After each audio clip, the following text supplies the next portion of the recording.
Bom začela s tistim, kar danes nekako velja za začetek drugega vala feminizma v Sloveniji. Verjetno to poznate, to je pač sociološki posvet, družbeni položaj žensk in razvoj družine v socialistični samoupravni družbi, ki je leta 1976 potekal v Portorožu in na katerem je ena od sekcij imela v naslovu tudi besedo feminizem.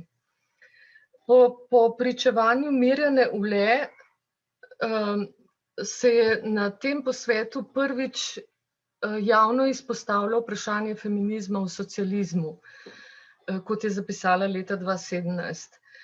Odzivi establishmenta so bili precej negativni, celo napadalni, toda Mirjana Ule pravi, da je bil to pomemben mejnik v feminističnem raziskovanju in raziskovanju položaja žensk. Še več, Tanja Rejner pravi, da so na tem posvetu odgnale prve korenine ženskih študijev in poznejših študijev spolov, tako je napisala leta 1995.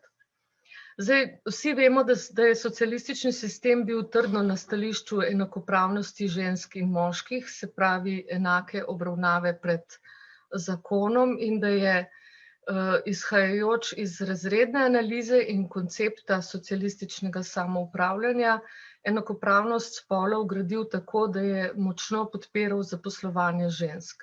Ob tem pa je seveda postavljal mrežo ustanov, ki naj bi omogočila njihovo polno zaposlenost, se pravi od jasli, vrtcev, družbenih stanovanj, menz, prek šol, bolnišnic, zdravstvenih domov, kulturnih domov, da sindikalnih počitniških kapacitet ne omenjam.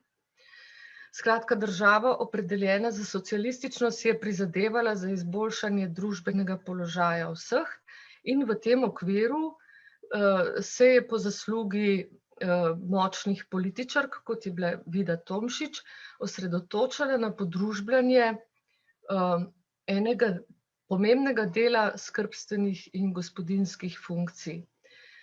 Žensk torej ni potiskala v gospodinjsko in skrbstveno vlogo, prej jih je deklarativno odvračala od nje. V resnici pa so bile seveda z njo še vedno zelo obremenjene. Kljub vsem prizadevanjem, da bi reproduktivno delo postalo sestavni del skupne odgovornosti, kot je napisala Liljana Burcar leta 2015, so namreč raziskave Mirjane Ule in Silve Mežnarič ob koncu 70. in na začetku 80. let kazale, da ima sistem hudo pomanjkljivost. Za ženske je pomenil dvojno obremenjenost s poklicnim in domačim skrbstvenim delom. Zdaj, iz današnje perspektive je dogajanje v 80. letih mogoče videti po eni strani enostavnejše, kot je bilo, po drugi strani pa zaradi radikalno spremenjenih družbenih in političnih okoliščin tudi veliko bolj zapleteno. Po eni strani je v 80. letih uradno še vedno veljalo, da sistem samoupravljanja kljub nekaterim pomanjkljivostim dobro deluje in da so družbeno-politične organizacije, se pravi Zveza komunistov, Socialistična zveza delovnega ljudstva, Zveza socialistične mladine Slovenije, nenazadnje tudi Zveza borcev, skratka, da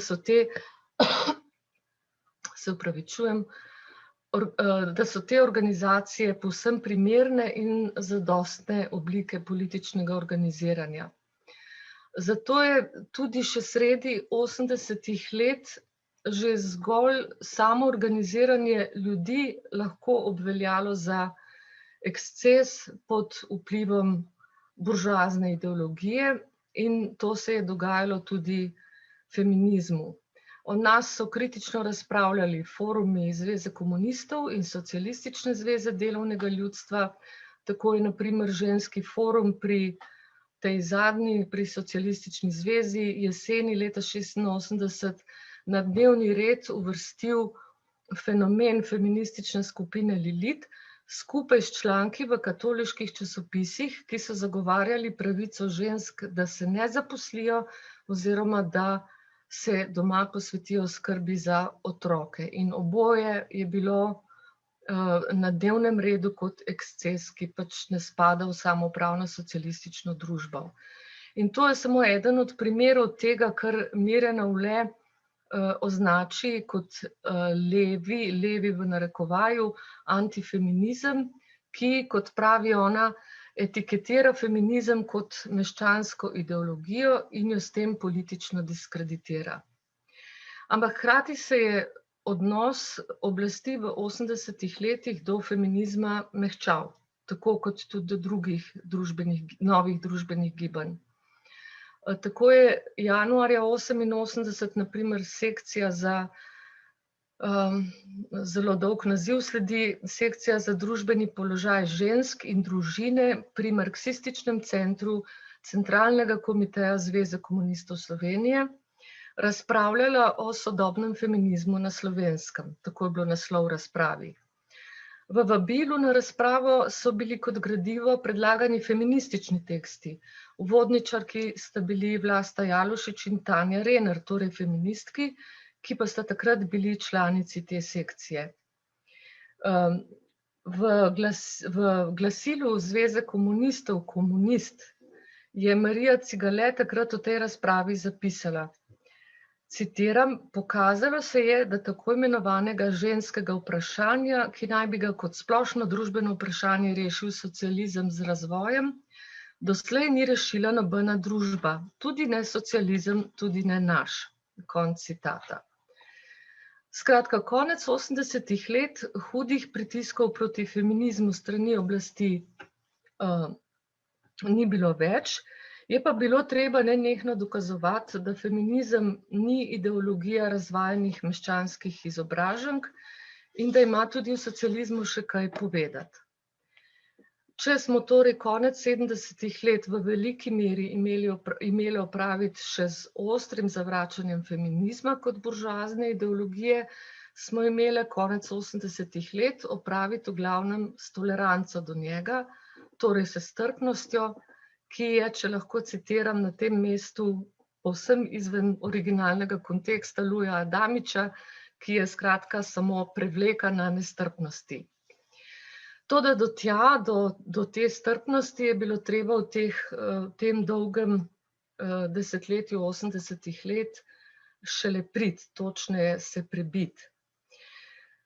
Ko govorimo o feminizmu v Sloveniji v 80. letih, v resnici seveda vedno govorimo tudi o feminizmu v Jugoslaviji. V vseh 80. letih je nešteto akcij, raziskav, pobud, izjav, analiz, okroglih miz, javnih tribun in tako naprej potekalo v jugoslovanskem kontekstu, predvsem v navezi Ljubljana, Zagreb, Beograd. Občasno tudi s Prištino, Sarajevom, Skopjem in drugimi mesti, predvsem univerzitetnimi središči. Tako je točna trditev, da je bilo konec 80. let prav sodelovanje feminističnih skupin v Jugoslaviji ključno za nastanek prvih projektov za pomoč ženskam, ki doživljajo nasilje, se pravi SOS telefonov, ki smo jih v letih 88 do 90 ustanovile v Zagrebu, Ljubljani in Beogradu. In prav tako je to sodelovanje omogočilo jugoslovanska feministična srečanja, ki so v teh mestih potekala v letih 87, 88, 90 in 91 in so bila tako vir kot rezultat raznih skupnih projektov. Zato samo tako, da malo nakažem ta širši okvir, bom navedla še 3 pomembne mejnike tega začetka tega vala feminizma pri nas. Oktobra 1978, kot gotovo tudi veste, 2 leti po omenjenem posvetu v Portorožu, je v študentskem kulturnem centru v Beogradu potekal mednarodni feministični seminar Drugarica žena, žensko pitanje, novi pristup, ki sta ga organizirali sociologinja in socialna antropologinja Žarana Papič in umetnostna zgodovinarka Dunja Blaževič. Posnetki dela tega srečanja, za tiste, ki vas to zanima, obstajajo na spletu. Isto leto je dotlej neformalen, a močan feministični krog na Zagrebški univerzi ustanovil sekcijo Žena i društvo pri Hrvaškem sociološkem društvu. 2 leti zatem, se pravi leta 80, je spet pri beograjskem študentskem kulturnem centru nastala podobna skupina z enakim nazivom Žena i društvo. V obeh teh skupinah je sodelovalo veliko teoretičark različnih disciplin in organizirali ste številne javne, tudi izredno dobro obiskane diskusije. Jaz sem bila prisotna na nekaj od njih, na eni recimo je bilo 70-80 ljudi. Povezave s tem širšim družbeno-političnim okoljem, kot smo mu rekli takrat, torej feministične povezave na relaciji Ljubljana-Zagreb-Beograd seveda niso bile edine pomembne. Jugoslovanski feminizem 80-ih let je bil namreč močno povezan s številnimi drugimi družbenimi gibanji in teoretskimi tokovi, neredko na ambivalenten način, in tako je bilo tudi v Sloveniji.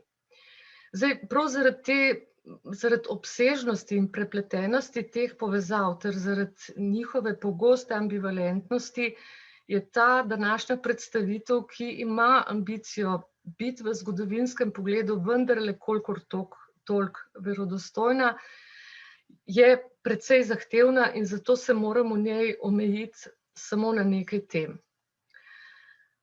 Izhodiščna slika je torej ta: konec 70-ih let imamo uradni socialistični pristop k tako imenovanemu ženskemu vprašanju, ki to vprašanje razume kot del razrednega vprašanja.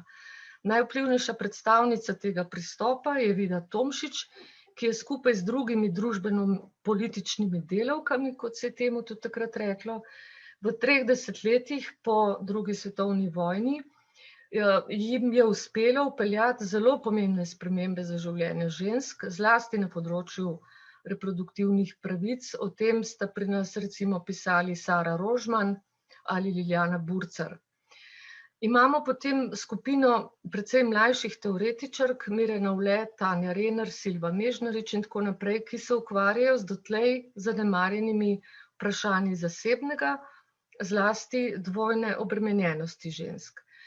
In med tema 2 generacijama imamo kot nekakšen povezovalni člen in morda na trenutke tudi nekakšno tamponsko cono generacijo Mace Jogan, ki po eni strani ostaja v okviru socialističnega diskurza, ohranja torej stališče, da je žensko vprašanje samo del bistvenega razrednega vprašanja, po drugi strani pa se v tem pristopu že tudi mehča. V to sliko 8. marca 1982 vstopi revija Problemi s filozofskim simpozijem Ženske kot simptom razvoja. V reviji objavljeni prispevki več avtoric, v reviji Problemi seveda, se ukvarjajo s filozofskimi in sociološkimi razumevanji spola, spolnosti in družine. Objavo v reviji pa sklene Žižkova izjava, citiram: "Torej, če naj še jaz v tem duhu sklenem naše današnje srečanje, nedvomno smo ugotovili vsaj to, da je ženska človekova najboljša prijateljica." Ta zaključek lepo pokaže ambivalenten odnos ne samo Žižka, temveč marsikoga do feminizma. Po eni strani razvijanje teorij v navezavi na feminizem in tudi podpora, vsaj občasno, feminizmu, po drugi strani pa relativiziranje in posmehovanje. In to je bila značilnost ozračja večine 80-ih let. To isto leto, se pravi leta 1982, je pri knjižni zbirki Krt, predhodnici Krtine, izšel prevod več besedil sovjetske socialistične feministke Aleksandre Kollontaj.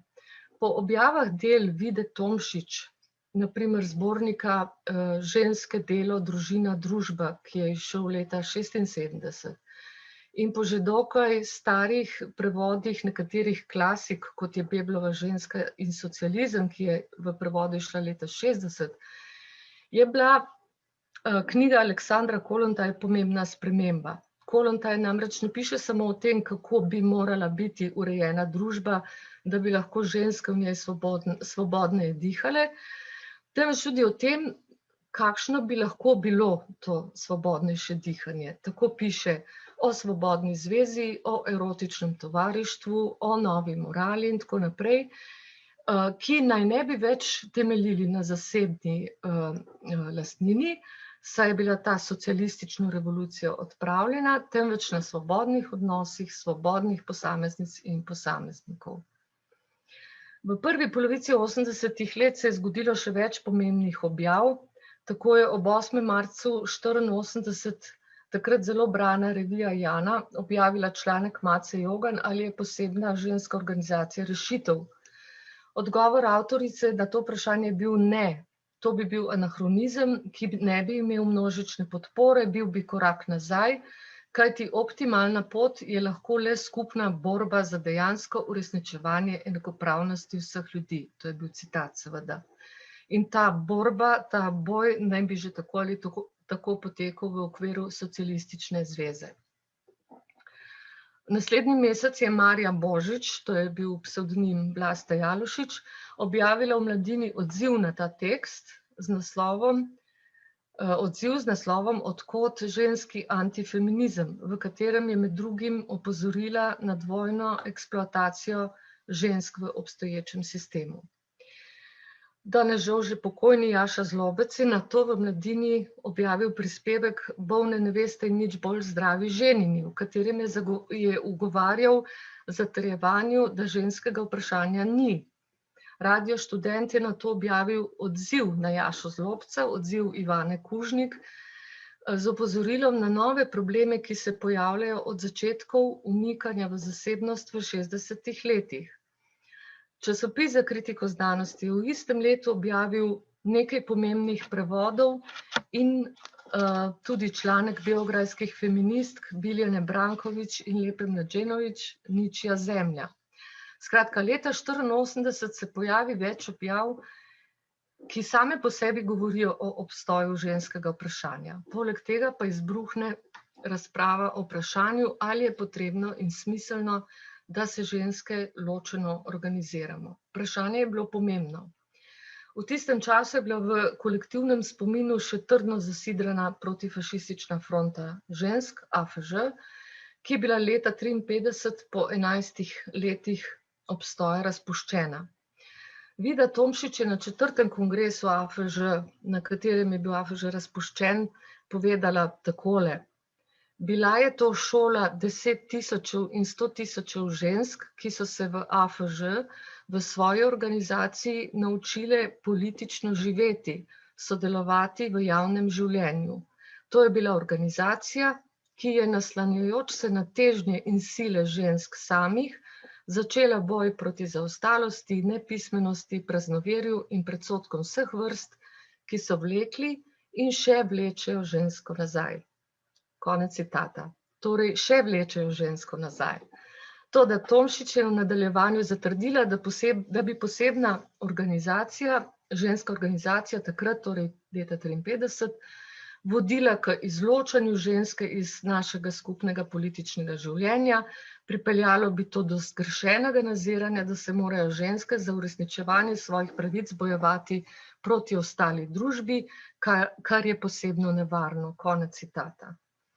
Ženske naj bi se po njenem vključevale v politično delo v komisijah pri socialistični zvezi, sicer pa v razna društva, kot so društva za napredek v gospodinjstvu, za ustanavljanje otroških ustanov in tako naprej. Po ukinitvi AFŽ-ja so res pri Republiški in Zvezni socialistični zvezi in Zvezi komunistov delovali sveti in komisije za žensko vprašanje. Ta telesa pa so bila del sistema in čeprav so opravila pomembno delo za izboljšanje položaja žensk, o tem ne gre dvomiti, niso bila avtonomna in jih konec 70. in na začetku 80. let številne ženske nismo več prepoznavali kot svoja, ker niso naslavljala mnogih vprašanj, ki so postajala vse bolj pomembna za naša življenja.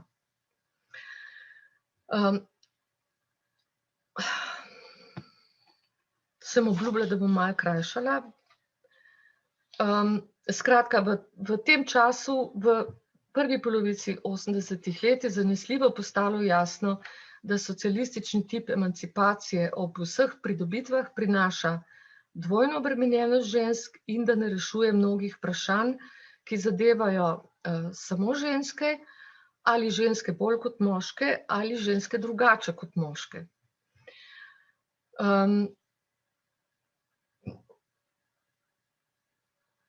Hkrati s tem, bom to vseeno omenila, ne bom skrajšala, se je, čeprav precej nerodno zastavljeno, pojavilo že tudi vprašanje emancipacije moških.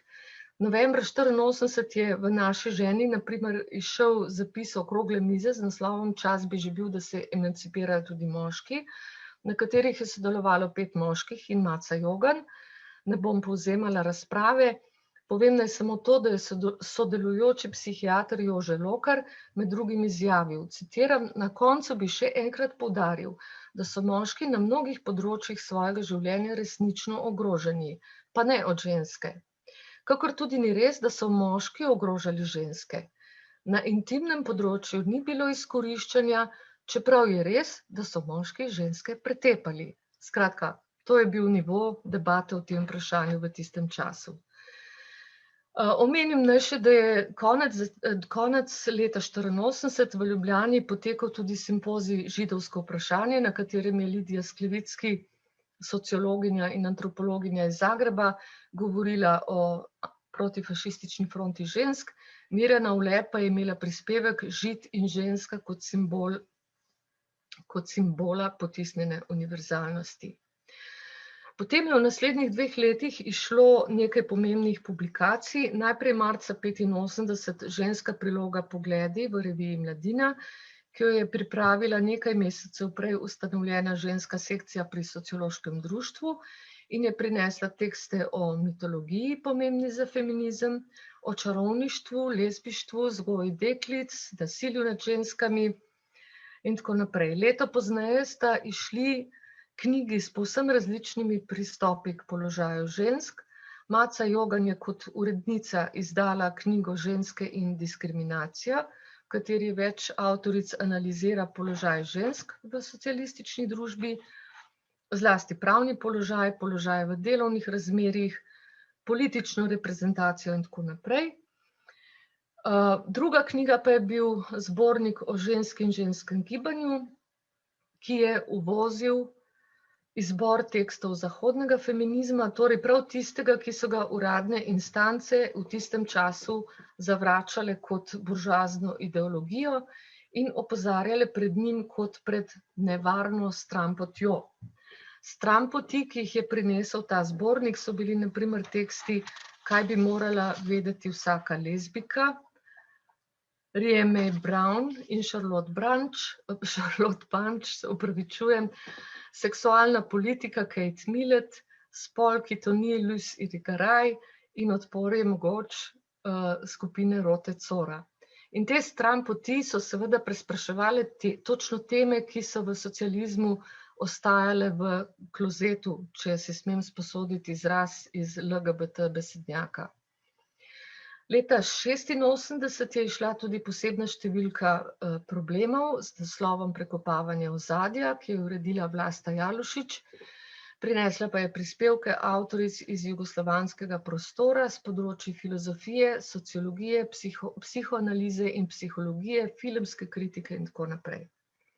Skratka, kot je razvidno iz navedb o objavah, smo v prvi polovici 80-ih let razvijale in prevajale feministično teorijo. In s temi objavami smo ustvarjale feministično javnost, ki je na eni strani spodnašala absolutnost socialističnega pristopa k ženskemu vprašanju, na drugi strani pa se je spoprijemala z oglašenim zborom, mogoče bi bilo točneje, če bi rekla razglašenim, pa vseeno, zborom zavračanja, posmeha, omalovaževanja in tako naprej. Skratka, zborom, v katerem so svoje glasove preizkušali nastajajoči, uveljavljajoči se in že uveljavljeni intelektualci in tudi intelektualke. Zdaj, nastajanje te feministične javnosti je seveda povezano sploh z nastajanjem javnosti, ali naj rečem nove javnosti, o čemer piše Vlasta Jalušič v predgovoru v knjigi Kako smo hodile v feministično gimnazijo in o čemer govorijo tudi intervjuvanke v knjigi Eve Bahovec in Katje Šetinc Demokracija je ženskega spola. Ta javnost pa ni bila samo del neke širše nastajajoče javnosti, ki je odpirala najrazličnejša vprašanja od alternativne, narekovaju, glasbe, se pravi rocka, punka in tako naprej, prek subkultur, pojavljajoče se video umetnosti, prek ekologije, mirovništva, pravic istospolnih, pa tja do medijske oziroma novinarske svobode. Bila je tudi svoja javnost, bila je nekakšna lastna soba s svojimi avtoricami in svojo publiko. In po mojem ni naključje, da je prav leta 1986 izšla prva povsem samostojna neodvisna feministična publikacija, Bilten za žensko vprašanje 1, korak nazaj, 2 koraka nazaj. To je bil zelo skromen bilten, 27 strani je imel, razmnožen je bil na ciklostilu, je pa vseboval nekaj pomembnih tekstov, med drugim tekst Nacionalizacija ženskega vprašanja Sandre Bašič, poleg tega pa še članke o podobi ženske v reklami, na filmu, v klasični literaturi, torej spet vprašanja iz socialističnega klozeta. Ta bilten, ki ga je izdala sekcija Lilit, je doživel samo še eno izdajo, potem pa razen Lesbozina, ki je izhajal od leta 1988 in lezbičnih periodičnih publikacij, ki so mu sledili, na to revije Delta, ki je izhajala od leta 1995 in ne izhaja več, pa mogoče še do F-maila, ki je tudi izhajal samo 3 leta. Skratka, tukaj nimamo več neodvisnega feminističnega izdajateljstva, ki se tako ali tako pojavlja samo sporadično. Pogojno bi mogoče lahko v to štele še zloženke raznih feminističnih skupin.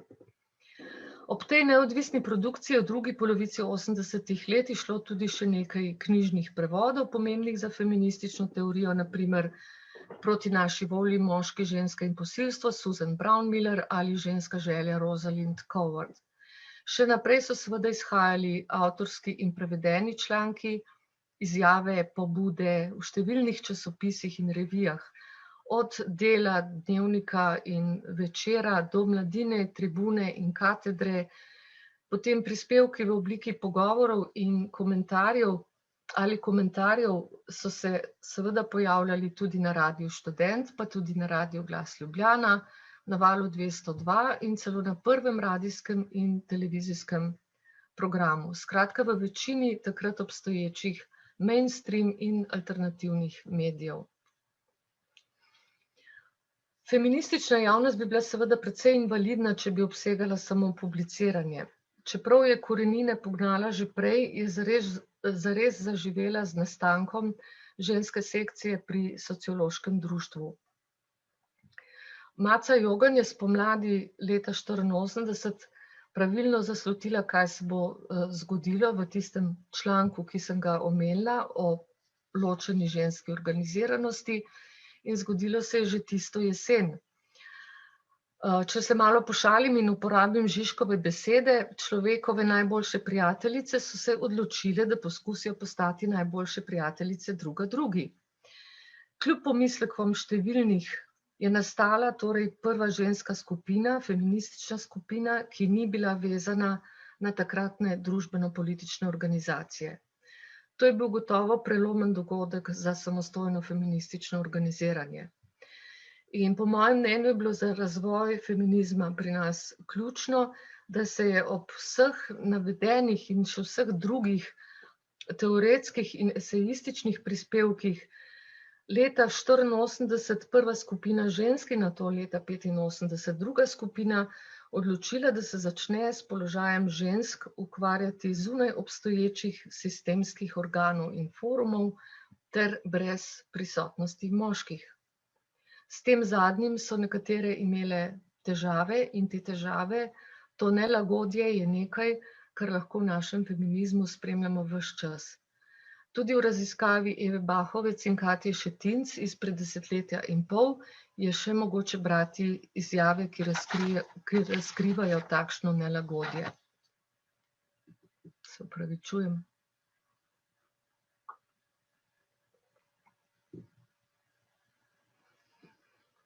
Prej sem skicirala spor o vprašanju, ali je samostojno žensko organiziranje na mestu ali ne. Kot bi rekla Vlasta Jalušič, vprašanje v teoriji ni bilo mogoče rešiti, ker je to pač vprašanje prakse. In praksa se je torej zgodila, nastala je prva feministična skupina. Rekla sem tudi, da je bil feminizem 80-ih let v Sloveniji, pa tudi sicer v Jugoslaviji je bilo tako, močno povezan s številnimi drugimi družbenimi gibanji. Te povezave so bile prisotne tako na ravni iniciativ in akcij, kot na osebni ravni. Pogledali si bomo eno od njih, čeprav so bile tudi druge seveda zelo pomembne. Vračam nas v pomlad leta 1984. Takrat se je pripravljal festival Magnus.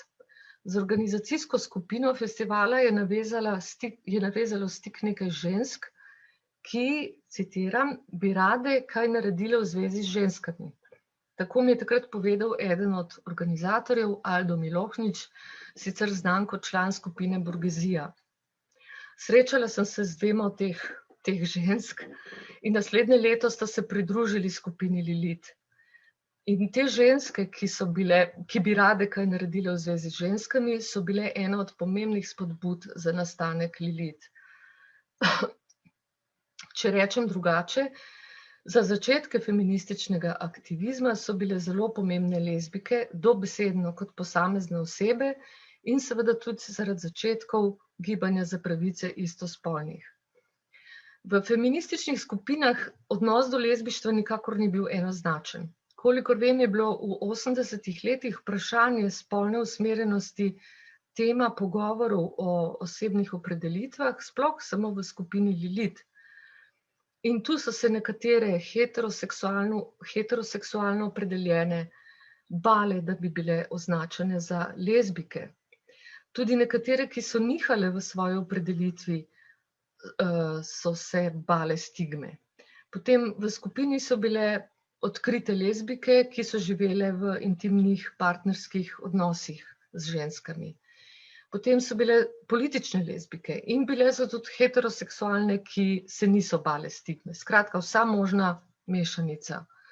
Toda čeprav smo se v skupini pogovarjali o lezbičnosti in čeprav smo v njej v letih 85 in 86 organizirali tudi več javnih diskusijskih večerov, vendarle ocenjujem, da je strah pred stigmo prevladal. In ta prevlada strahu in nepripravljenost, da bi stigmo v neki solidarnostni gesti prevzele nase, sta nekoliko pozneje, leta 90, izbruhnili v skupini za SOS telefon, takrat še v okviru sekcije Lilit, in sta bili eden od virov, ne edini, ampak eden od virov velikega konflikta, zaradi katerega bi SOS telefon skoraj razpadel že slabo leto po začetku svojega delovanja. Na srečo se to ni zgodilo, ampak to je seveda druga zgodba. O lezbičnosti so se raznemale polemike tudi v tisku, zlasti v reviji Jana, kot je dokumentirano v knjigi LL25, urednic Tatjane Grajf in Nataše Velikonja. Tako je recimo neka novinarka leta 1988 v članku, v katerem je sicer tako kot uradni forumi že nekaj let predtem feminizem označila za uvoz Zahoda, natančneje iz Amerike, zdaj po novem, zapisala, da se je feministična skupina Lilit razcepila na razmišljujoči in lezbični del. Najbrž je šlo za lapsus, ampak lapsusi so pač vedno zgovorni. V prevodu je to pomenilo, da feministke bodisi mislijo, bodisi so lezbijke. Nekaj mesecev predtem je urednica te iste revije članek o jugoslovanskem feminističnem srečanju naslovila Ta neprijetni vonj po moških in v njem med drugim napisala, citiram, že mizica ob vhodu v dvorano ponuja vrsto fotokopiranih materialov z izrazitim protimoškim nabojem. operativni plan in program dela SOS telefona za pretepene in posiljene ženske ter otroke žrtve, kajpak moškega nasilja. Na osnovi takšnih in podobnih zapisov v Jani, ki je glede njih prednjačila, je jasno, da to nikoli ni bila ženska revija, temveč kvečjemu protiženska, zanesljivo pa protifeministična. In Jane ne omenjam brez razloga, bila je namreč zelo brana in je gotovo precej vplivala na percepcijo feminizma in lezbičnosti v Sloveniji. Ampak naj se še enkrat vrnem na sredino 80-ih let, ko se je ambivalenten odnos okolja do nas kazal tudi ob vprašanju spolne usmerjenosti. V zvezi s samostojnim ženskim organiziranjem je bilo namreč na tako imenovani alter sceni in v širšem okolju veliko muzanja, med drugim ravno zaradi ugibanja, da smo mogoče lezbike. In tisto občasno zatrjevanje nekaterih, ki je izhajalo iz strahu pred stigmo, da v ženskih skupinah nismo samo lezbike, ni seveda prav nič pomagalo. Redko kdo je namreč razlikoval med ženskim in feminističnim gibanjem ali med feminističnim in lezbičnim, kaj šele med lezbičnim in političnim lezbičnim gibanjem in tako naprej. In tako so nas, ko smo se začele organizirati v samostojne skupine, pač zvajali na objekt ali kvečjemu mogoče še na subjekt želje. Skratka, če se hočeš družiti z ženskami, je razlog za to lahko samo to, da si želiš intimnega razmerja z drugo žensko. In v tem muzanju se je seveda izražalo dvoje, tako predsodek do lezbičnosti, kot predsodek do povezovanja žensk in odsotnosti moških iz tega povezovanja. Ta ambivalentnost se je kazala tudi v tem, da je alternativna scena zelo različno sprejemala gejevsko in feministično organiziranje. Ta scena je gejevsko organiziranje praviloma ostro branila in na isti sceni pa so se feministkam številni posmehovali ali nas prijateljsko, se pravi pokroviteljsko, prepričevali, da getoiziranje, kot so to razumeli, ni smiselno, ni smotrno. Trdili so, da z avtonomnim organiziranjem ne izključujemo samo nasprotnikov, ampak tudi morebitne podpornike, se pravi natanko te, ki so tako argumentirali. Vendar se nasprotovanje ločenemu organiziranju ni izražalo samo kot prijateljsko prepričevanje. Znani akter alter scene je ob novici, da bodo v klubu K4 potekali večeri samo za ženske, v pisarni Škuc foruma vrgel stol v steno, tako da se je stol raztreščil. Pri čemer je seveda treba povedati, da je po drugi strani Škuc forum kot organizacija pa podpiral žensko organiziranje. Takratni predsednik njegovega programskega sveta, Bogdan Lešnik, nam je po prvem debatnem večeru Lilit predlagal ustanovitev sekcije v njihovem okviru, kar smo nato tudi naredile, in ta organizacijski pokrov nam ni omogočil le formalnega okvira za prirejanje debatnih večerov, temveč nam je priskrbel tudi osnovno finančno podporo.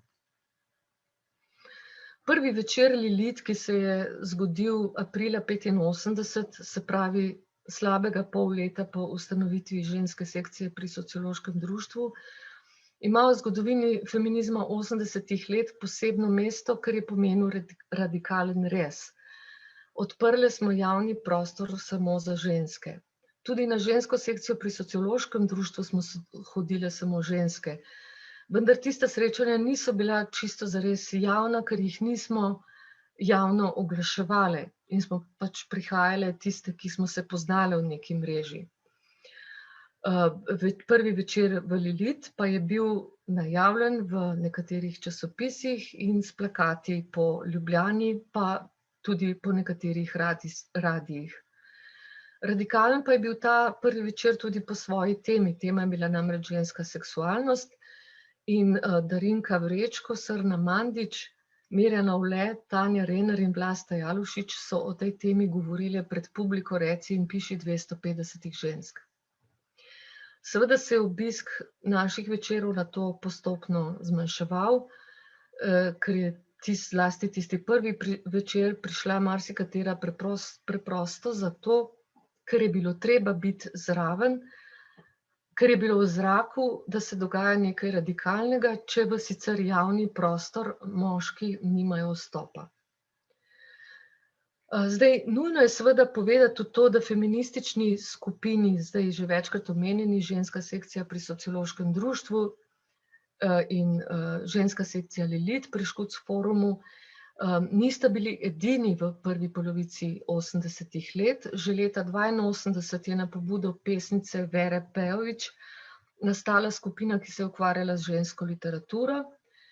Žal ni obstajala dolgo in v javnosti ni bila znana. Leta 1984 ali 1985 je nastalo žensko gledališče Podjetje za proizvodnjo fikcije, krajše PPF. Med drugim sta v njem sodelovali Tanja Lesničar Pučko in Eva Faninger. In leta 1985 je nastal tudi prvi ženski punk band Tožibabe. Do leta 1990 se je ustanovilo še 9 feminističnih ali vsaj feminizmu naklonjenih skupin. Najprej vsako leto po 1, potem pa leta 1990 kar 5.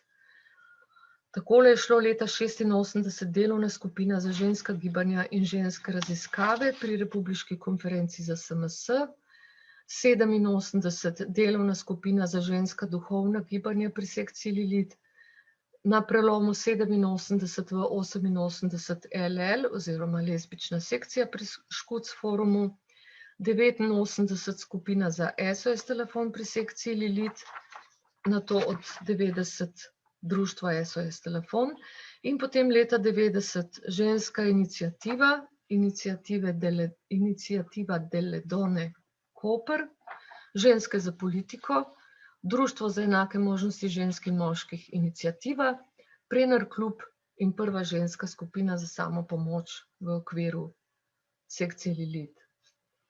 Težko je zajeti vse teme, ki smo jih odpirali v 80-ih letih, ampak nekaj jih bom navedla. Žensko protijedrsko gibanje, žensko mirovno gibanje, lezbištvo in seksualnost, že omenjena. Položaj žensk v različnih zgodovinskih obdobjih, od francoske prek sovjetske revolucije do druge svetovne vojne.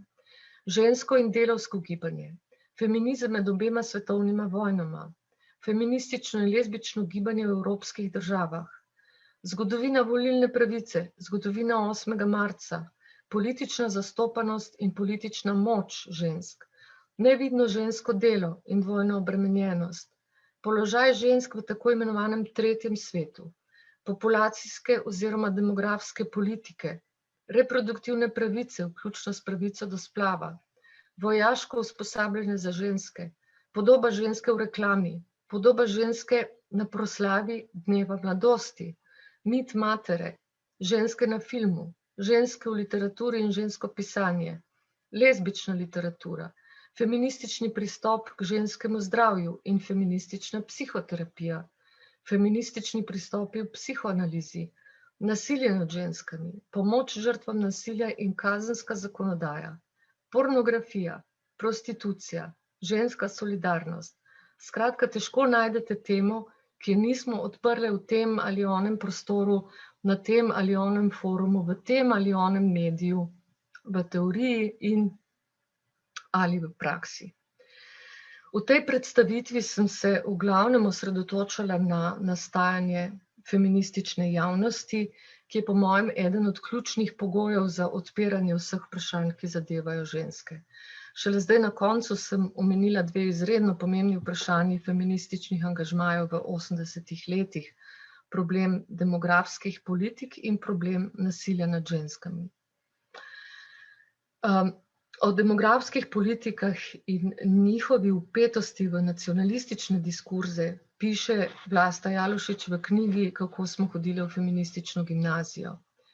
O tem, kako so potekali takratni boji proti demografskim politikam v Sloveniji, priča zbornik Abortus, pravica do izbire, ki ga je uredila Eva Bahovec in je šel leta 1991. O tem, kako so se iztekli ti boji ob sprejemanju ustave nove države, pa je veliko pisala Metka Mencin, prav pred kratkim tudi v posebni izdaji revije Mladina o 90-ih. O začetkih spoprijemanja z nasiljem, s problemom nasilja nad ženskami, o feminističnem organiziranju proti njemu in problemu prevzema tega problema v teorijo feminističnega socialnega dela sem sama pisala v več člankih, med drugim za revijo Delta in za revijo Dialogi. Številna pričevanja akterk, podpornic in sopotnic feminizma, ki govorijo o teh in drugih vprašanjih odprtih v 80-ih letih, najdete že v omenjenih knjigah Kako smo hodile v feministično gimnazijo in Demokracija je ženskega spola, pa tudi v bloku Pogovori revije Dialogi iz leta 2017, ki sta jo uredili Katja Čičigoj in Jasmina Založnik. Obilo pomembnih podatkov v tem obdobju pa vsebuje tudi knjiga LL25 Nataše Velikonja in Tatjane Greif. Naj zaključim. Dolga feministična 80. leta so bila res izredno plodna, bila so raznolika, domiselna, zabavna in tudi naporna. Vpeta so bila v dolgo desetletje razpada samoupravljanja in prehoda v parlamentarno demokracijo, prehoda iz socialističnega sistema v kapitalistični, iz večnacionalne države v enonacionalno, prehoda iz domovine, ki je segala od Vardara pa do Triglava, kot je pela neka pesem. Skratka, prehoda iz te domovine v mojo deželo, iz zapovedanega in tudi živetega egalitarizma v razslojevanje in vse večje razlike, kar v sebi nekateri in nekatere rade rokohitrsko zapakirale v oznako prehod iz enoumja v svobodo. Resnica je seveda daleč od tega in veliko bolj zapletena. Feministke in trajne ali tudi samo začasne podpornice feminizma smo v teh procesih sodelovali na različne načine, spet tudi ambivalentno. Sodelovali smo v alternativnih umetniških gibanjih, glasbenem, likovnem, video, plesnem in tako naprej, v mirovnem in ekološkem gibanju, v gibanju za teoretsko in akademsko svobodo, za svobodo tiska, za skupnostno socialno delo in tako naprej. Torej ne drži trditev, ki so jo nekateri lansirali še v socialističnih časih, drugi ali isti pa bi jo radi danes, da feministično samoorganiziranje pomeni getoizacijo boja za pravice žensk ali celo ignoriranje drugih družbenih vprašanj. V tem smislu nekatere današnje feministične iniciative, namreč tiste, ki povezujejo boje za pravice žensk z boji za pravice drugih marginaliziranih ali diskriminiranih skupin, razumem kot nadaljevanje in prepotrebno radikalizacijo naših bojev. Čisto za konec bi rada rekla nekaj, kar ne spada v opis feminizma v 80-ih, ampak je nekaj, kar pogrešam. Pogrešam pravzaprav od nekdaj in to je materializiran, neodvisen feminističen medij. Obstajajo nastavki, obstajajo poskusi, obstajajo posamezne mreže in kanali informiranja, kaj več pa ne. Tisto, zaradi česar se mi zdi pomembno, da bi feminističen tak materializiran feministični medij lahko